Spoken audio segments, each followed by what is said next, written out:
Enfin, il faut avoir des gens qui proposent des solutions. Parce que Hello à tous, on est parti pour la ronde 8 du tournoi de Cannes. Il est midi 10. Je me suis levé un peu plus tard que d'habitude pour me reposer. J'ai un petit peu scrollé sur les réseaux, j'avoue. Et aujourd'hui, j'ai 3 points. Je joue contre Lara Janselv, qui est 2167 Elo. Donc je vais commencer un petit peu à me préparer. Là, j'ai pas commencé. J'ai aussi un petit peu des petits trucs à gérer pour mon club d'échecs que je vais faire. Il y a toujours un petit peu ça aussi à gérer. Et voilà, voilà, après déjeuner, petite sieste comme d'habitude, et ronde à 15 h. Je suis motivé.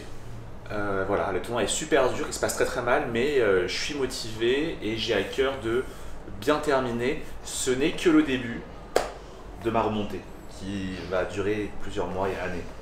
Ok, je me suis préparé un petit peu. Elle a 27 ans, elle joue aux échecs depuis très longtemps, elle a beaucoup de parties.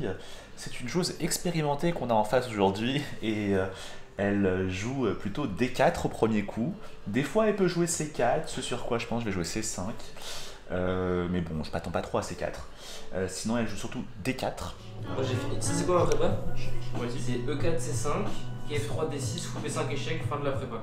D'accord. t'avais blanc et noir. J'ai eu blanc. Ah, c'est bien. Je sais juste que je fais échec en B5 et après on voit. Échec en rock et puis voilà. Alors, moi je m'attends à D4, KIF6, C4, E6, KIF3, fou B4, Bogo indienne. Là, elle peut jouer KIBD2. C'est sur quoi je vais jouer petit roc. A3, fou E7, E4, D6. Ok, ça c'est une ligne que j'ai révisée là. Si elle joue ça, ça va. Elle peut aussi jouer fou D2. Et là, je vais un peu la surprendre avec fou E7. C'est un coup plus rare. Si elle joue G3, ça va transposer dans une catalane. Et là, j'ai un truc de près, ça me va. Sinon, elle joue KC3. Et là, je pense peut-être faire petit roc. Si elle joue fou F4, il y a KH5 qui est intéressant. Tu vois, il y a une partie de Chion ici, donc top mondial, qui est intéressante. Et si elle joue fou G5, je vais jouer H6, fou H4, D6, ça va. Mais si elle joue E4, c'est la ligne la plus critique, D5. Et je vois qu'il y a pas mal de parties récemment aussi qui ont été jouées. On voit Absatorov, Van Forest, des joueurs du top mondial. C'est pas forcément une bonne ligne, mais ça peut la surprendre, pourquoi pas. Ouais, c'est un peu complexe, mais c'est un peu ce qu'on veut donc, contre une joueur moins bien classée. Prise. Ok, alors, je pense que je suis bon. Je pense que je suis bon et voilà. De toute façon, dans ce tournoi, les soucis, ils ont... Ok, il y a eu peut-être un peu des soucis dans les ouvertures, mais c'est pas la raison première, hein, tu vois, pourquoi ça s'est mal passé. Je pense que c'est voilà, un manque d'entraînement et un manque un manque de armes. J'ai fini de m'occuper de mon club d'échecs. On a envoyé les exercices à faire cette semaine pour les membres. J'ai géré un petit peu du support. Des membres qui ont parfois des problèmes sur le club, donc on répond à leurs questions. Voilà, il est 14h40, la ronde est dans 20 minutes. Donc voilà, je suis chaud. Là, la Lara, on va se la faire, la Lara.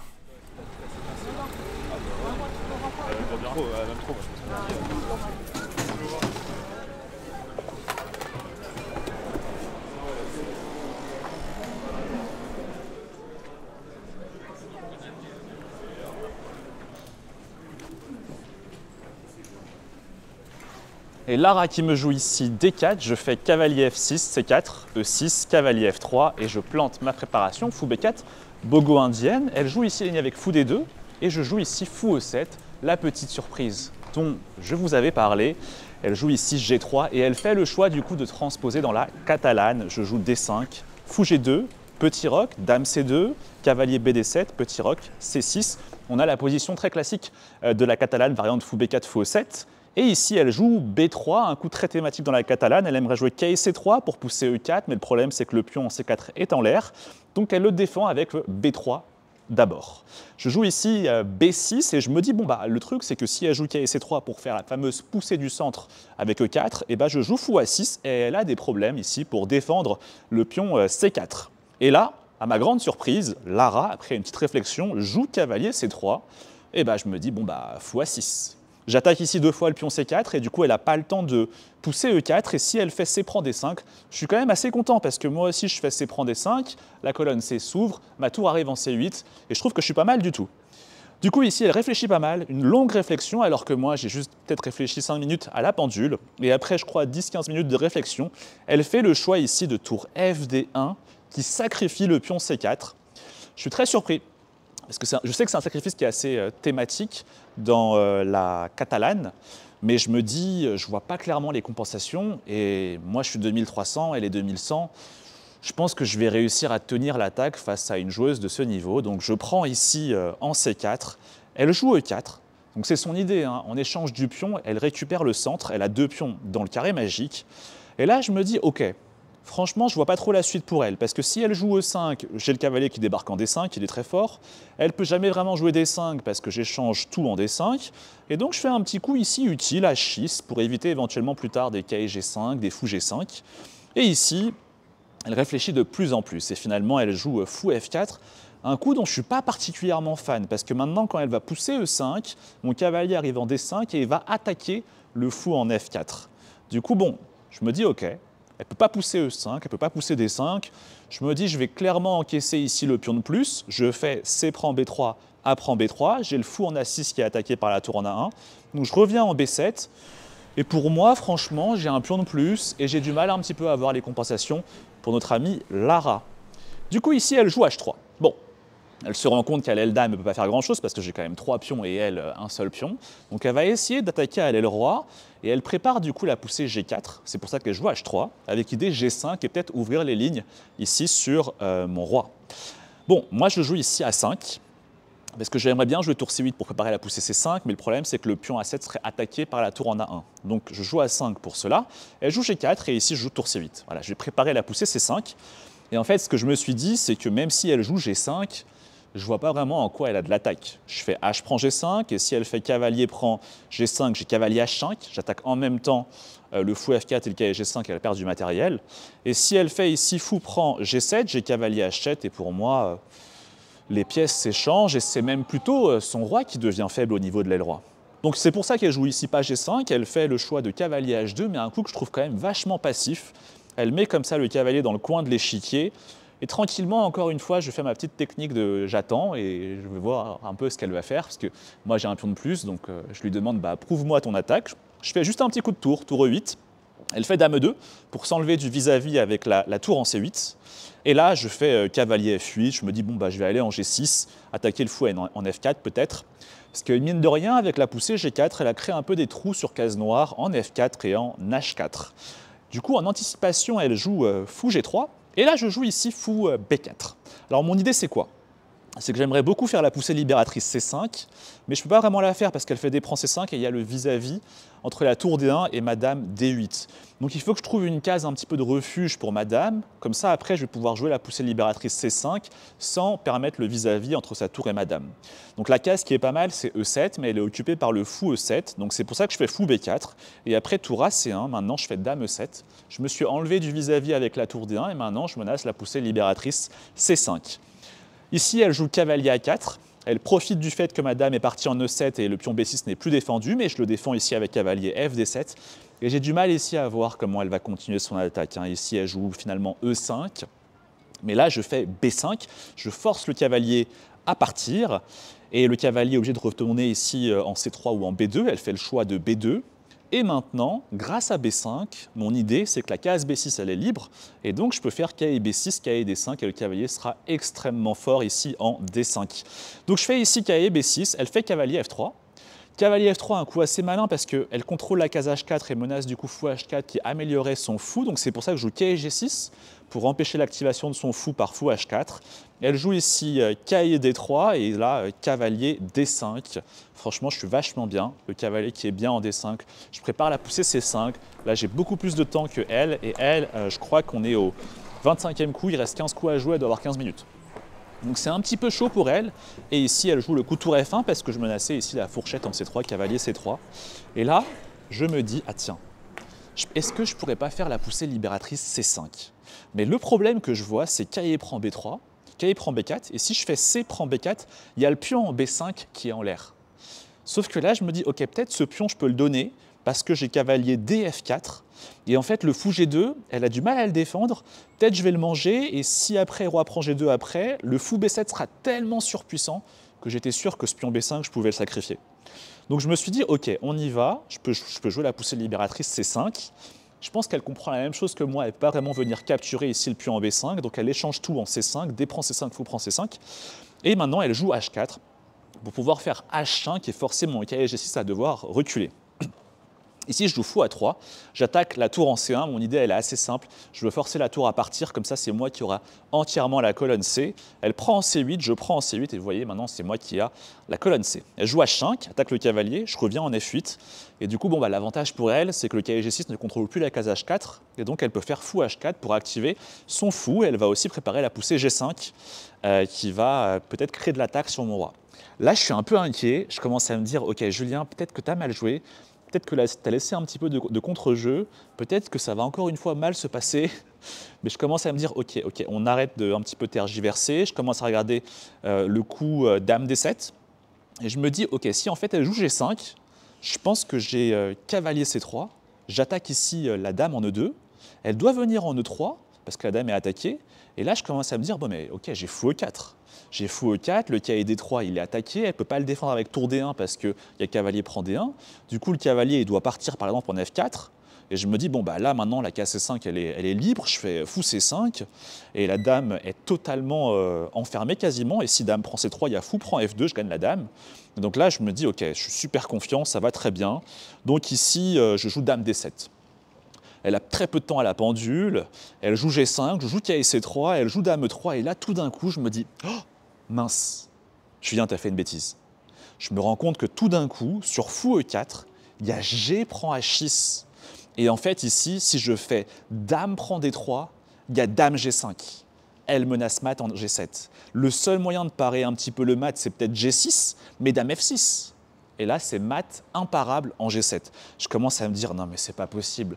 Tu vas encore un petit peu faire des bêtises là, et la partie qui était tellement bien menée, et tu risques de la perdre. Je commence un peu à m'inquiéter et je commence à calculer. Je me dis, ok, attends, mais peut-être que je peux prendre du fou en D3 et fou E4, elle fait G prend H6, peut-être je peux prendre du fou en D3 et là, si elle fait dame G5, peut-être que vu que j'ai la dame qui est encore en D7, je peux jouer F6. Et mine de rien, la dame D7 contrôle la case G7 et j'empêche ici l'échec est mat et j'ai une pièce de plus. En plus, il y a la tour en F1 qui est toujours en l'air. Donc je vois ça et je suis soulagé. Parce que j'ai vraiment eu peur que la partie un petit peu tourne mal. Et donc, je suis assez confiant, je joue fou E4. Et bien sûr, bon, elle est forte, hein, elle joue G prend H6, les complications. Je fais fou prend D3, je commence à me dire peut-être que j'ai raté un truc. Elle joue dame G5, je joue F6, et là, je vois qu'elle réfléchit. Elle fait E prend F6, et mon idée, c'est cavalier H7. Cavalier H7, et si jamais elle fait dame prend G7, j'ai dame prend G7, suivi de fou prend F1, j'ai une tour de plus. Donc, elle recule ici sa dame en G3. Et là après dame G3, je me dis, ok, il faut que j'enlève la dame de la colonne G, elle est très embêtante, donc peut-être il y a fou D6, sur fou D6, cavalier E5, peut-être fou prend E5, dame prend E5, et peut-être que ça a l'air d'aller, ici G prend F6, j'ai une pièce de plus, etc. Mais je me dis, ok, c'est un peu compliqué. Et là, tout d'un coup, devant tout le monde et les spectateurs, je sursaute sur ma table, parce que je me dis, ah mais t'es bête. Il y a une fourchette en E2, fourchette royale. Et quand je sursaute, elle comprend que j'ai vu la fourchette, elle aussi elle est dégoûtée, je fais cavalier E2, je pense que tous les spectateurs l'avaient vu, je le joue et directement là, elle abandonne. Une deuxième victoire dans ce tournoi qui fait vraiment du bien, j'espère bien terminer demain, voilà. Ah j'ai gagné, ah, je suis tellement content, j'ai gagné. Deuxième victoire, je suis tellement content. Ah j'en avais tellement besoin. En fait, j'ai décidé que j'allais lui marcher dessus, et, poliment. Et du coup, j'ai joué de façon extrêmement énergique. J'ai cherché les lignes les plus complexes. Et j'ai joué vite. J'ai joué très très vite. En lui mettant toujours, juste en renvoyant la balle constamment et en lui disant bah, à toi de jouer. Gère tes problèmes. Et à la fin, ouais, bah, non, mais je pense. Non, mais une partie bien menée du début à la fin, quoi.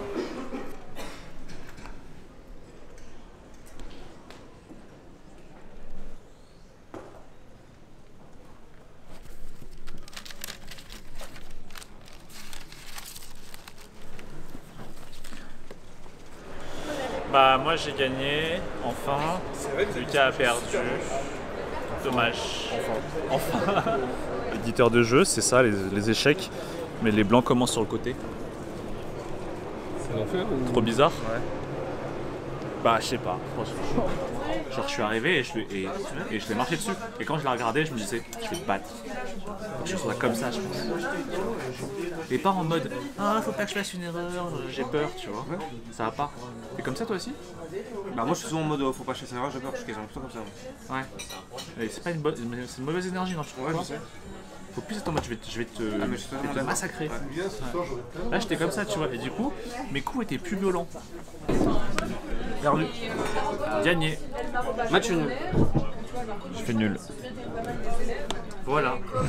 Une table équilibrée. Ok, il est 21h, on est au resto. On va aller voir tout de suite les appariements pour cette dernière ronde. Je joue table 27 avec les blancs contre un certain Mattenberger Mathias qui est 2200 Elo. Probablement un Allemand. Et voilà, on va essayer de gagner pour terminer bien ce tournoi. B5 de ouf. Et B6. Et je vais en D5. C'est magnifique. Mais franchement, c'est vraiment top. Ça me montre que je peux bien jouer en fait. Voilà. Il faut juste que je m'énerve en fait. Que je retrouve la niaque, la hargne et l'envie de vaincre. Qui me caractérisait plus jeune. Voilà. C'est un peu ma conclusion de cette partie. Et demain, il faut que j'ai le même état d'esprit. Je prends ma main. Faut faire moins que lui aussi, hein. Et je sais pas si... Pourquoi? Bah, genre pour qu'il double, faut faire moins que lui. Et il y en a un d'entre vous qui a 81 points et l'autre qui a 82. Non. Je suis à 81, je pense. Moi je suis devant. Toi, t'en penses quoi? C'est Julien qui a 80. Ouais, Julien 80. Oui. Ah non, on arrête. Bah non, on joue revanche là. Moi, j'arrête. T'arrêtes? Non, on peut se préparer et tout, on du matin et tout, les gars. C'est 10h ou 9h? Il est 23h. On vient de terminer notre partie de Skyjo avec Bastien et Lucas et Ambrose. Et là, je vais tranquillement me préparer pour la ronde de demain du matin à 10h.